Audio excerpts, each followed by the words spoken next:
पार्थिव पूजा की महिमा, शिव नैवेद्य भक्षण के विषय में निर्णय तथा बिल्व का माहात्म्य। तदनंतर ऋषियों के पूछने पर किस कामना की पूर्ति के लिए कितने पार्थिव लिंगों की पूजा करनी चाहिए, इस विषय का वर्णन करके सूत जी बोले, महर्षियों, पार्थिव लिंगों की पूजा कोटि कोटि यज्ञों का फल देने वाली है। कलयुग में लोगों के लिए शिवलिंग पूजन जैसा श्रेष्ठ दिखाई देता है, वैसा दूसरा कोई साधन नहीं है। यह समस्त शास्त्रों का निश्चित सिद्धांत है। शिवलिंग भोग और मोक्ष देने वाला है। लिंग 3 प्रकार के कहे गए हैं, उत्तम, मध्यम और अधम। जो 4 अंगुल ऊंचा और देखने में सुंदर हो तथा वेदी से युक्त हो, उस शिवलिंग को शास्त्रज्ञ महर्षियों ने उत्तम कहा है। उससे आधा मध्यम और उससे आधा अधम माना गया है। इस तरह 3 प्रकार के शिवलिंग कहे गए हैं जो उत्तरोत्तर श्रेष्ठ हैं। ब्राह्मण, क्षत्रिय, वैश्य, शूद्र अथवा विलोम संकर कोई भी क्यों न हो, वह अपने अधिकार के अनुसार वैदिक अथवा तांत्रिक मंत्र से सदा आदर पूर्वक शिवलिंग की पूजा करे।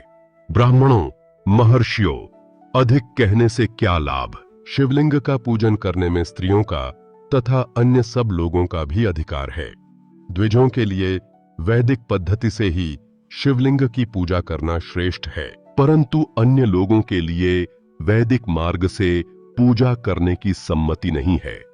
वेदज्ञ द्विजों को वैदिक मार्ग से ही पूजन करना चाहिए, अन्य मार्ग से नहीं हो, यह भगवान शिव का कथन है। दधीचि और गौतम आदि के शाप से जिनका चित्त दग्ध हो गया है, उन द्विजों की वैदिक कर्म में श्रद्धा नहीं होती। जो मनुष्य वेदों तथा स्मृतियों में कहे हुए सत्कर्मों की अवहेलना करके दूसरे कर्म को करने लगता है, उसका मनोरथ कभी सफल नहीं होता। इस प्रकार विधि पूर्वक भगवान शिव का नैवेद्यांत पूजन करके उनकी त्रिभुवनमयी 8 मूर्तियों का भी वहीं पूजन करे। पृथ्वी, जल, अग्नि, वायु, आकाश, सूर्य, चंद्रमा तथा यजमान, ये भगवान शंकर की 8 मूर्तियां कही गई हैं। इन मूर्तियों के साथ साथ शर्व, भव, रुद्र, उग्र, भीम, ईश्वर, महादेव तथा पशुपति, इन नामों की भी अर्चना करे। तदनंतर चंदन, अक्षत और बिल्व पत्र लेकर वहां ईशान आदि के क्रम से भगवान शिव के परिवार का उत्तम भक्ति भाव से पूजन करे। ईशान, नंदी, चंड, महाकाल, भृंगी, वृष, स्कंद, कपर्दीश्वर, सोम तथा शुक्र, ये 10 शिव के परिवार हैं, जो क्रमशः ईशान आदि 10 दिशाओं में पूजनीय हैं। तत्पश्चात भगवान शिव के समक्ष वीरभद्र का और पीछे कीर्तिमुख का पूजन करके विधि पूर्वक 11 रुद्रों की पूजा करे। इसके बाद पंचाक्षर मंत्र का जप करके शत्रुद्रिय स्तोत्र का, नाना प्रकार की स्तुतियों का तथा शिव पंचांग का पाठ करे। तत्पश्चात परिक्रमा और नमस्कार करके शिवलिंग का विसर्जन करे। इस प्रकार मैंने शिव पूजन की संपूर्ण विधि का आदर पूर्वक वर्णन किया। रात्रि में देव कार्य को सदा उत्तराभिमुख होकर ही करना चाहिए। इसी प्रकार शिव पूजन भी पवित्र भाव से सदा उत्तराभिमुख होकर ही करना उचित है। जहां शिवलिंग स्थापित हो, बैठना या खड़ा होना चाहिए, क्योंकि वह दिशा भगवान शिव के आगे या सामने पड़ती है। इष्ट देव का सामना रोकना ठीक नहीं।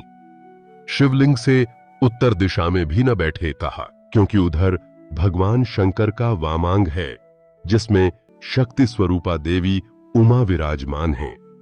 पूजक को शिवलिंग से पश्चिम दिशा में भी नहीं बैठना चाहिए था, क्योंकि वह आराध्य देव का पृष्ठभाग है। पीछे की ओर से पूजा करना उचित नहीं है। अतः अवशिष्ट दक्षिण दिशा ही ग्राह्य है, उसी का आश्रय लेना चाहिए। तात्पर्य यह कि शिवलिंग से दक्षिण दिशा में उत्तराभिमुख होकर बैठे और पूजा करे। विद्वान पुरुष को चाहिए कि वह भस्म का त्रिपुंड लगाकर, रुद्राक्ष की माला लेकर तथा बिल्व पत्र का संग्रह करके ही भगवान शंकर की पूजा करे, इनके बिना नहीं।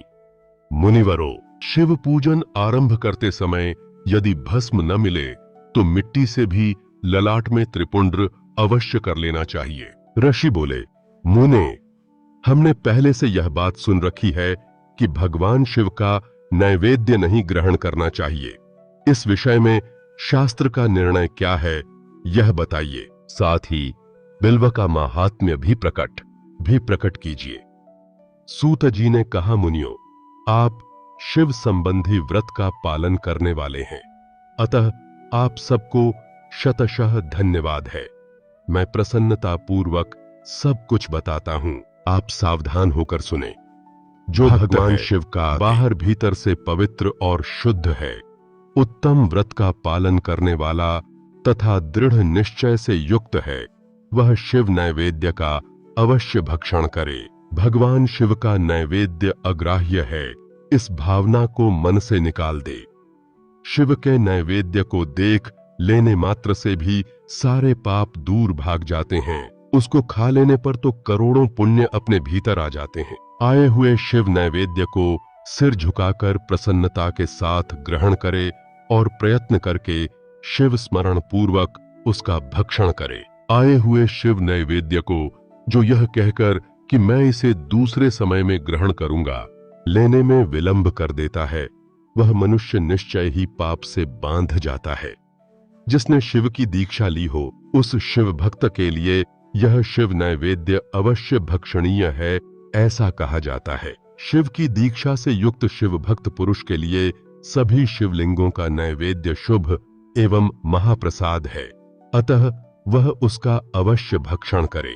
परंतु जो अन्य देवताओं की दीक्षा से युक्त हैं और शिव भक्ति में भी मन को लगाए हुए हैं, उनके लिए शिव नैवेद्य भक्षण के विषय में क्या निर्णय है, इसे आप लोग प्रेम पूर्वक सुने।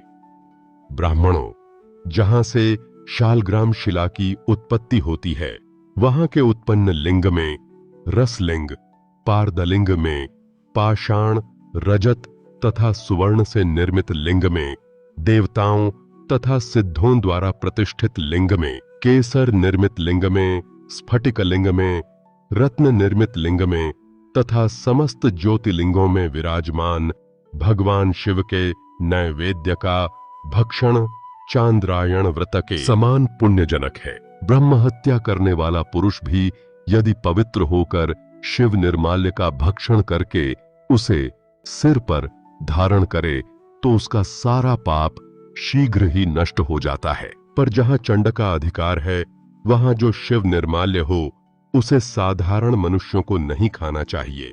जहां चंड का अधिकार नहीं है, वहां के शिव निर्माल्य का सभी को भक्ति पूर्वक भोजन करना चाहिए। बाणलिंग, नर्मदेश्वर, लोह निर्मित स्वर्णादि घी, धातुमय लिंग, सिद्धलिंग, जिन लिंगों की उपासना से किसी ने सिद्धि प्राप्त की है अथवा जो सिद्धों द्वारा स्थापित हैं, वे स्वयं भूलिंग, इन सब लिंगों में तथा शिव की प्रतिमाओं, मूर्तियों में चंड का अधिकार नहीं है। जो मनुष्य शिवलिंग को विधि पूर्वक स्नान कराकर उस स्नान के जल का 3 बार आचमन करता है, उसके कायिक, वाचिक और मानसिक तीनों प्रकार के पाप यहाँ शीघ्र नष्ट हो जाते हैं। जो शिव नैवेद्य, पत्र, पुष्प, फल और जल अग्राह्य है, वह सब भी शालग्राम शिला के स्पर्श से पवित्र, ग्रहण के योग्य हो जाता है। मुनीश्वरों, शिवलिंग के ऊपर चढ़ा हुआ जो द्रव्य है वह अग्राह्य है। जो वस्तु लिंग स्पर्श से रहित है, अर्थात जिस वस्तु को अलग रखकर शिव जी को निवेदित किया जाता है, लिंग के ऊपर चढ़ाया नहीं जाता, उसे अत्यंत पवित्र जानना चाहिए। मुनिवरों, इस प्रकार नैवेद्य के विषय में शास्त्र का निर्णय बताया गया। अब तुम लोग सावधान हो, आदर पूर्वक बिल्व का माहात्म्य सुनो। यह बिल्व वृक्ष महादेव का ही रूप है। देवताओं ने भी इसकी स्तुति की है। फिर जिस किसी तरह से स्तुति महिमा कैसे जानी जा सकती है? तीनों लोकों में जितने पुण्य तीर्थ प्रसिद्ध हैं, वे संपूर्ण तीर्थ बिल्व के मूल भाग में निवास करते हैं। जो पुण्यात्मा मनुष्य बिल्व के मूल में लिंग स्वरूप अविनाशी महादेव जी का पूजन करता है, वह निश्चय ही शिव पद को प्राप्त होता है। जो बिल्व की जड़ के पास जल से अपने मस्तक को सींचता है वह संपूर्ण तीर्थों में स्नान का फल पा लेता है और वही इस भूतल पर पावन माना जाता है। इस बिल्व की जड़ के परम उत्तम थाले को जल से भरा हुआ देखकर महादेव जी पूर्णतया संतुष्ट होते हैं। जो मनुष्य गंध, पुष्प आदि से बिल्व के मूल भाग का पूजन करता है वह शिवलोक को पाता है और इस लोक में भी उसकी सुख संतति बढ़ती है। जो बिल्व की जड़ के समीप आदर पूर्वक दीपावली जलाकर रखता है वह तत्व ज्ञान से संपन्न हो भगवान महेश्वर में मिल जाता है। जो बिल्व की शाखा थामकर हाथ से उसके नए नए पल्लव उतारता और उनसे उस बिल्व की पूजा करता है वह सब पापों से मुक्त हो जाता है। जो बिल्व की जड़ के समीप भगवान शिव में अनुराग रखने वाले एक भक्त को भी भक्ति पूर्वक भोजन कराता है उसे कोटि गुना पुण्य प्राप्त होता है। जो बिल्व की जड़ के पास शिव भक्त को खीर और घृत से युक्त अन्न देता है वह कभी दरिद्र नहीं होता। ब्राह्मणों, इस प्रकार मैंने सांगोपांग शिवलिंग पूजन का वर्णन किया। यह प्रवृत्ति मार्गी तथा निवृत्ति मार्गी पूजकों के भेद से दो प्रकार का होता है। प्रवृत्ति मार्गी लोगों के लिए पीठ पूजा इस भूतल पर संपूर्ण अभीष्ट वस्तुओं को देने वाली होती है। प्रवृत्त पुरुष सुपात्र गुरु आदि के द्वारा ही सारी पूजा संपन्न करे और अभिषेक के अंत में अगहनी के चावल से बना हुआ नैवेद्य निवेदन करे।